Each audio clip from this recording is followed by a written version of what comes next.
Баланы мектепке бергенде ең қорқыныштысы буллинг. Ал одан да қорқыныштысы балаға буллинг жасалып жатқанын кеш білу немесе мүлдем білмеу.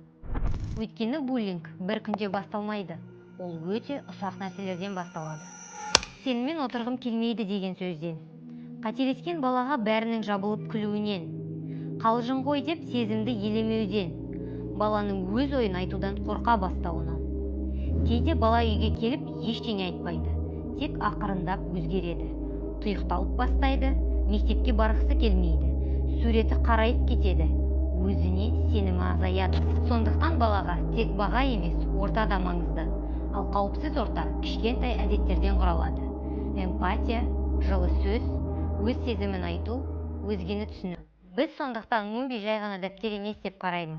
Ішіндегі иллюстрациялар, тапсырмалар мен кейіпкерлер баланың эмоцияны тануына, ойын жеткізуіне көмектеседі.